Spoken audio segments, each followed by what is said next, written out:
Major funding for KPBS Evening Edition has been made possible in part by Bill Howe Family of Companies, providing San Diego with plumbing, heating and air, restoration, flood and remodeling services for over 40 years. Call 1-800-BILL-HOWE or visit billhowe.com. And by the Conrad Prebys Foundation, Darlene Marco Shiley, and by the following.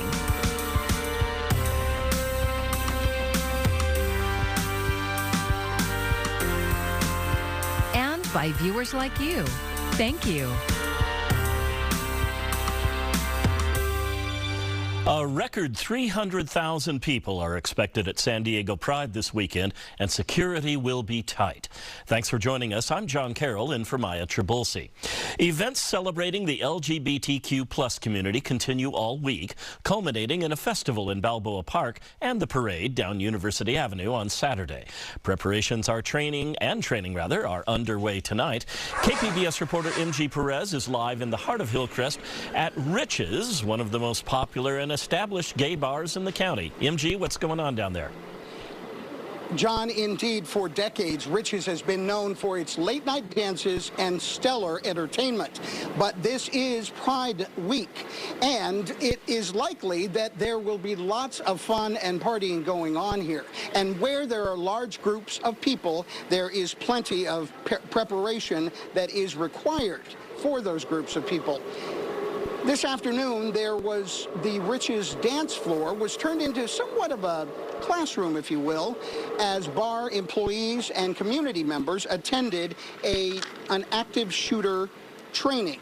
Now, to be clear, there is no credible threat against the LGBTQ community tonight, but this active shooter training is designed to acknowledge the problem and identify solutions. We're under attack from our own government. Our rights are being removed. We're under attack by the religious right. And then people that are empowered with hate, we're under attack by them. So this is just another one of those proactive steps that we're taking. There's three important words: run, hide, fight, in that order. Priority is that you get out of there if you can, to hide if you can, and if you can't, and the situation is dire, that you need to fight. And there you have it: run, hide, and fight. Those are the three simple words taught to these bar employees by a special FBI agent who did the training today. It is the best hope, he says, for survival and prevention from some kind of tragedy happening over this weekend, John. MG, threats against the LGBTQ community are nothing new, but what are you hearing from businesses in the Hillcrest area in this lead up to all the festivities? Well, as I mentioned, there are no credible threats, but there certainly have been problems. Like other parts of San Diego, there have been incidents of violence with aggressive homeless people, and we're also told that outsiders have come from other parts of the county in order to spread messages of hate in this neighborhood. But that will not stop the people here at Rich's and the community from celebrating this weekend. Perez live in Hillcrest. Thank you. In case you hadn't noticed, a summer heat wave is sweeping through San Diego County. There's a high heat risk warning for some inland areas, with temperatures forecast in the 90s and up to 120 in the deserts this weekend. KPBS reporter Matt Hoffman went to see what people are doing to keep their cool. With the crazy sun and heat, it's very nice. The pool at the Cameron Family YMCA in Santee is one place where East County residents are finding some relief. Tomorrow, my son, he wants to come, my oldest son, he wants to come with her sister here to play with the water. He throws me in the pool a lot. We're just gonna stay coming here every day till the heat goes a little bit, you know. But I'm thinking of going to more water parks. The pool area at the Y is free for members. It costs $4 for Santee residents and $15 a person for those living outside of the area. Here pretty much 2 to 3 times a week, I should say. Santee resident Ahmed Abdul Rahim says he's lived in Oklahoma where it gets hotter, but the high temperatures here are still uncomfortable. Areas like Julian, Alpine, Ramona, and El Cajon are expected to be near 100 degrees through the weekend. Coastal areas will be cooler, cooler, but the National Weather Service says some records could be tied or broken. Today is pretty much like a second day of the heat wave. It started July, so it's going to take another 2 months or so to cool down. So we're trying to stay cool and get the swimming lesson at the same time for the kids. Forecasters say it's only going to get hotter as we move into the weekend, with the warmest days being Saturday through Monday. Now, here in Santee, it's about midday. It's around 95 degrees. It's pretty warm if you can't tell, but just steps behind me in the library, much cooler. It feels a lot cooler and a lot nicer. 81-year-old Bob Guthrie was taking advantage of one of the county's cool zones. There's around 100 in the region. They're mostly at libraries and community centers. It's where people can go to escape the potentially dangerous temperatures. Some locations will have extended hours during the heat wave. Guthrie says these spaces are particularly important for seniors on fixed incomes. Seniors need that place to go to stay cool because they can't pay the high tax with San Diego Gas and Electric. Staying hydrated and avoiding exercising or strenuous activities during the hottest parts of the day can reduce the risk of heat-related illness. Matt Hoffman, KPBS News. Earlier today, San Diego City Mayor Todd Gloria joined KPBS Midday Edition. He gave an update on the city's first safe sleeping site, which opened in Golden Hill 2 weeks ago. As of this morning, 33 people are using just 24 of the 130 tents on site. The mayor says the city is inviting people gradually and expects the site to be at capacity in the coming weeks. It comes as enforcement of the city's unsafe camping ordinance begins at the end of this month. We do not start with citation or arrest. What we start with is education. And Jade, I want you and your listeners to know that education is starting now. Our outreach workers, over 50 of whom people who are not law enforcement, are spanning out across the city every single day to inform folks of this policy change. What we anticipate is having those 3 contacts before there's any potential for a custodial arrest. The mayor also discussed the high cost of rent and the upcoming San Diego Pride weekend events. You can listen to the full interview at kpbs.com or on the KPBS Midday Edition podcast. The need for food banks has grown since the pandemic, and it's expected to deepen with the rising cost of living.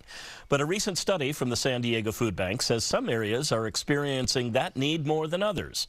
KPBS North County reporter Tanya Thorne has details. When news of the pandemic broke, the San Diego Food Bank was quick to respond to communities experiencing food insecurity. Casey Castillo, the CEO of the San Diego Food Bank, says it seems that need hasn't fully gone away. So we're currently serving 400,000 people per month, which is more than we were serving before the beginning of the pandemic, where our numbers nearly doubled. With the consistent amount of people relying on the San Diego Food Bank, Castillo says he wanted to know more about how the organization is helping. We wanted to look at things like how often are we serving this population? Why are they needing our services? How far are they traveling to our distribution sites? We wanted to look at things like household size, household income, and job status. The food bank partnered with SDSU's L. Robert Payne School of Hospitality and Tourism Management to conduct surveys of people who use the food bank.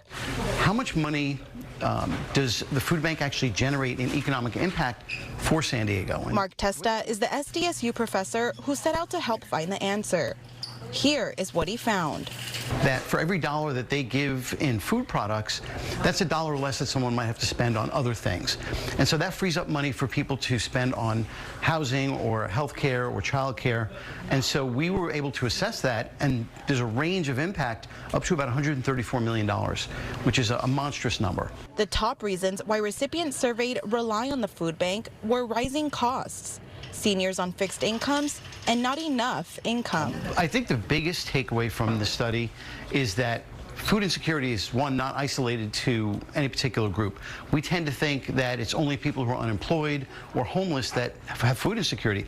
Literally, a third of San Diego residents experience some form of it. Testa says many of the people surveyed have jobs, homes, and have multiple people in the home working, but still rely on the San Diego Food Bank for groceries. On average, food from the San Diego Food Bank made up 42% of a household's food in San Diego. But in North County, that number rose to over 50%. It's also led to the San Diego Food Bank's own expansion in the North County. Last year, the organization moved into a larger building in Vista to meet North County's demand. The facility provides food to other nonprofits and also has a storefront for people in need of food assistance. Which is really a miniature grocery store. So clients come in by appointment. We serve about 75 households each day, and they come in and shop and find what's appropriate for themselves and their household members. Castillo says one of the initiatives the San Diego Food Bank is working on in response to what they learned from the surveys are mobile pantries to help get nutritious food on people's tables. An apple a day keeps the doctor away. Tanya Thorne, KPBS News. What a difference a year makes. New data from the federal government shows inflation continued to ease last month, but economists caution there's more work to do. Karen Kafa breaks down the numbers. A cool down to start the summer months. I think consumers might be breathing something akin to a sigh of relief because the worst of inflation behind. For the 12th consecutive month, U.S. inflation slowed in June, according to the Consumer Price Index reading released by the Bureau of Labor Statistics Wednesday. Overall, consumer prices increased 3% year over year, the government said, far from a peak of 9.1% last June when prices climbed at their fastest annual rate since November 1981. So this isn't a much better place, but it's not yet to the promised land of where we want to be. We still see some elevated prices for things that are important. It's good news for consumers at the grocery store, with overall food prices continuing to moderate and the index for meat, poultry, fish, and eggs falling in June. Energy prices fell. Gasoline prices are down 26% from last year. Airfares dropped too. But shelter costs remain stubbornly high, and the Bureau of Labor Statistics said that accounted for the bulk of the June increase. The overall number also good news for the Federal Reserve. The jobs report released by the Labor Department last Friday showed a strong but slowing U.S. labor market. The Fed rolled out 10 consecutive rate hikes prior to last month's meeting in an effort to tame inflation. The central bank is expected to raise rates again at the end of the month. In Washington, I'm Karen Kafa. This Friday, 5 former San Diego State football players accused of rape will get their day in court. Prosecutors declined to press charges in December, but the young woman who accused the men has filed a civil lawsuit. KPBS reporter Alexander Nguyen spoke to an attorney about what to expect at the preliminary hearing. What we're looking for here is credibility. Brian Watkins is a criminal and civil defense attorney who is not a party to this case. He says in cases like this, credibility is important. And there's no evidence whether something's consensual or non-consensual, but often the person's word. So a person's credibility is huge. And it's that credibility that Matt Araiza's attorneys are disputing. In the complaint, Jane Doe claims she contracted a sexually transmitted disease because of the alleged rape. She has since walked back on that claim. So the fact that she made that allegation and now has to backtrack and remove that allegation, again, goes to her credibility, which opens up a Pandora's box. Because Jane Doe brought that claim, Araiza's attorneys say her sexual history is now relevant to the case. Watkins agrees. Clearly, in this case, it's irrelevant, at least until one main point, because she had alleged that she contacted a sexually transmitted disease from this encounter. Now, the burden of proof is much lower in a civil case than in a criminal case. Instead of proving the case beyond a reasonable doubt, in a civil trial, all the plaintiff has to do is show that the alleged incident was more likely than not to happen. At the preliminary hearing this Friday, a judge will decide what evidence can be used, and that's what both sides are arguing over. Watkins says the big fight will be over the young woman's sexual history. What the relevance of her past sexual history is something that a judge is going to need to make a determination. Another contentious issue is whether video evidence collected by police of the alleged incident could be entered into evidence. A criminal court judge unsealed the evidence in April, but the judge in the civil case needs to make that determination. The young woman's attorneys call the videos child pornography and has filed a motion to squash them. A hearing on that is scheduled for July 21st. Alexander Nguyen, KPBS News. Actors could soon join Hollywood writers on picket lines. The SAG-AFTRA union represents about 160,000 performers. Their contract with studios expires at midnight tonight, and with no signs of movement towards an agreement, a strike appears increasingly likely. The current contract originally expired on June 30th, but both sides agreed to an extension. It's unclear if the union would agree to another. If actors do strike, they will not promote their movies and shows at San Diego Comic-Con next week. San Diego Unified is more than doubling the number of community schools opening in the district this fall. 10 additional campuses will provide services and support to fit the specific needs of the neighborhoods they serve. Hoover High School in City Heights is one of the district's original community schools. There is a food pantry there, operated in collaboration with Feeding San Diego. Hoover and 4 other schools also provide additional health services and life skill classes for parents.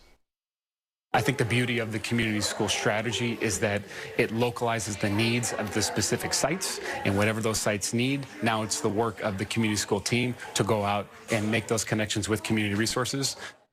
San Diego Unified received $40 million in state grant money to pay for more programs schools can offer outside of classroom time. Hoover High will be joined this fall by Lincoln, Morse, and Crawford High Schools in the community school transition. San Diego's public pools offer people a place to cool off during the summer heat. The Americans with Disabilities Act requires the city to offer sign language interpreters for all of its programs. KPBS reporter Katie Hyson attended one child's swimming lesson to see the impact. Like many public swimming pools, Claremont's is loud, with shrieks, splashing, and adults exercising patience. I know you just said that to mess with me. Research suggests that to 9-year-old Isabella Carroll, it might sound something like this. And Bella, it's your turn. She was born without certain cells in her ears that are needed to hear. Attached to the back of her neck is a waterproof cochlear implant. It allows her to hear some sound, like when her swimming coach calls. And Bella, it's your turn. Her sign language interpreter, Roy Hensley, communicates what her coach is explaining, sometimes pointing to her coach, who demonstrates kicks with his arms. I'm able to get my arm all the way out. A few years ago, we did try to give Bella swim lessons through a regular program that all the hearing world uses, and she really could not catch on. Interpreter services are available for any of the city's programs, but you have to know they exist. We didn't even know this was available. We were trying to do swim lessons through the public, and we weren't getting anywhere until her deaf friend's mom told us that we could ask for an interpreter. Brown is hoping the city will expand its offerings. I'm so grateful the city offers this, but if there was more different, a variety of sports that they would offer the interpreter to, I think it would be really great. Bella practices Taekwondo, which is not yet offered by the city. She also plays volleyball. Because for the deaf kids to be able to be on a team, interact with the hearing children, I think it's really important for their self-confidence that they can see they can be on a team and as good as the other teammates. She wanted Bella, who surfs, to become a strong swimmer for safety. She feels much more confident in the water, and now she's she's not afraid to go into the ocean by herself. Our neighbor has a pool, and she's willing just to jump right in, where before she'd get in and she'd just hold on to the edge. So I think and then I feel that sense of ability, confidence, has also expanded itself onto skateboarding, rollerblading. I can do this, and so it's been a huge boost.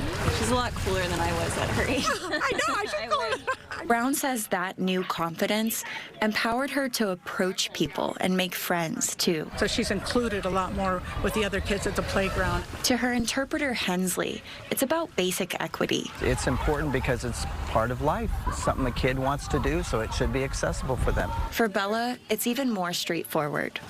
While Hensley interprets for her, she signs her reasons for swimming. Because I need to learn and exercise my legs and become smart. I like the swimming, I just love it. I love it. Katie Hyson, KPBS News.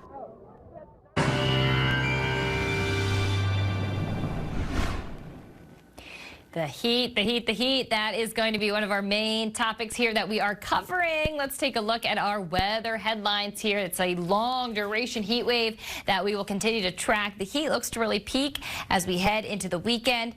Good news is we will have some cool spots along the coast, so you may have to take a little bit of a trip to get some of the cooler temperatures along the coast. Otherwise, look at all the excessive heat warnings. These go all the way out until Tuesday. That's why I'm saying this long duration heat wave does continue. As we head into tonight, Oceanside drops to 61, San Diego 66. Borrego Springs only drops to 81 overnight, and Mount Laguna down to 66. A hot pattern continues as we head into our day on Thursday. Again, pretty pleasant along the coast, but the heat further inland throughout the deserts, really feeling those numbers well into the triple digits. Borrego Springs 109, Mount Laguna 75, San Diego 80 degrees, and Oceanside at 81. Looking at this pattern, that's going to be continuing throughout the rest of the month, with high temperatures running 5 to 50 degrees above the historical average. This is going to continue to give us the risk for heat-related illnesses, and things should be staying mainly dry, so unfortunately that will increase the fire risk. Let's look at what we can expect here, your 5-day outlook along the coast. Temperatures will still be warm into the 80s. As we head into the weekend, we'll drop to the upper 70s before climbing back to the lower 80s Sunday and Monday with some more humidity. Meanwhile, further inland, the heat does continue here. 91 for Thursday, 93 on Friday, 90 on Saturday, and then that peak of the heat Sunday into Monday, temperatures into the low to mid 90s. Your 5-day outlook for the mountains does show warm temperatures continuing mid to upper 70s. And then when we take a look at some of the intense temperatures we're going to be dealing with into the deserts, I mentioned that heat peaking as we head into the weekend, 115 as we head into Saturday. For KPBS News, I'm Ariella Scalise. Starting today, there's a quick and easy way for San Diegans to get around our beach communities. The City of San Diego and SANDAG launched the Beach Bug Shuttle service. It's all electric and can travel up to 25 miles per hour. City leaders say the service will not only make public transportation more convenient and reduce the need for parking, but will support the city's climate goals as well. Reducing congestion, alleviating parking pressures, improving walkability, all while helping our small businesses thrive. We really want to focus on being that sustainable city that people can look to and be like, we need to do that. We need to make these steps to make our environment that much better. Riders must download the Circuit app in order to request a ride. The first 3 months are free. After that, it will be $2.50 per rider for all-day use. A bargain. The historic Lafayette Hotel and Club reopened this afternoon after closing for major renovations last October. KPBS reporter Melissa May shows us all the upgrades to this San Diego landmark.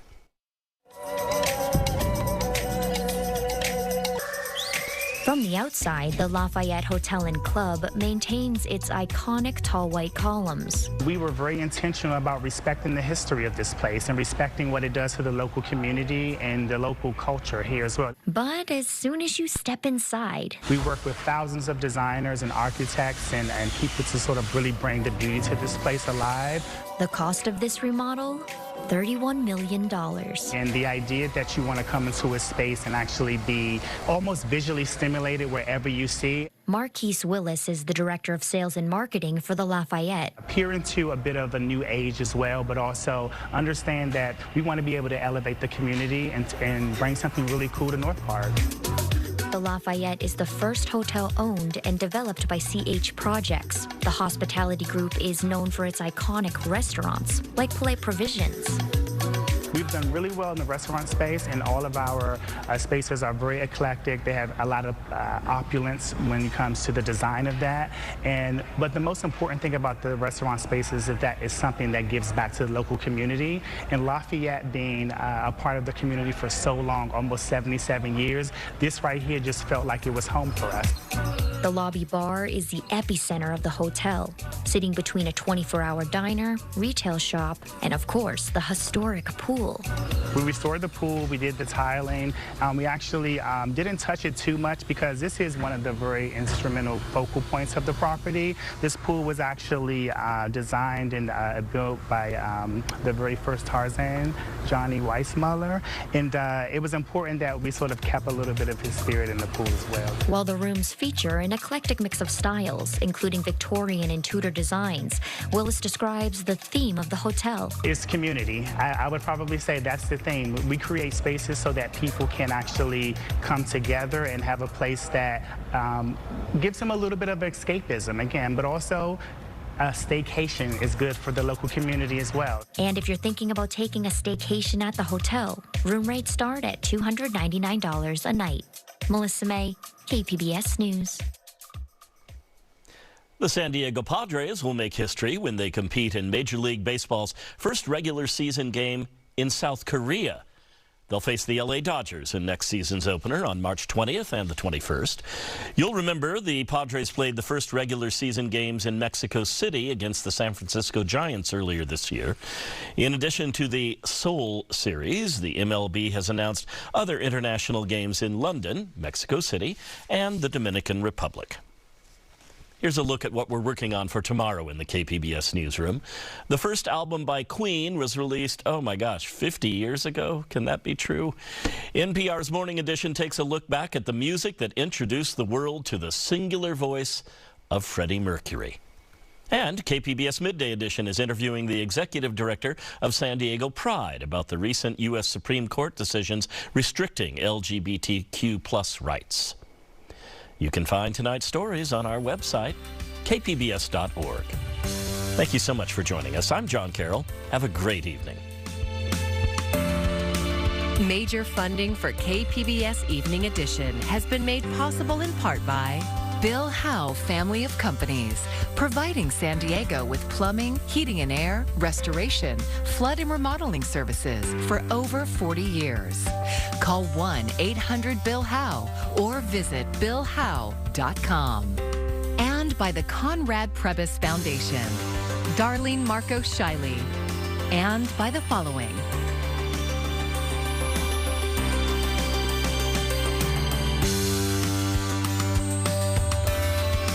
by viewers like you. Thank you.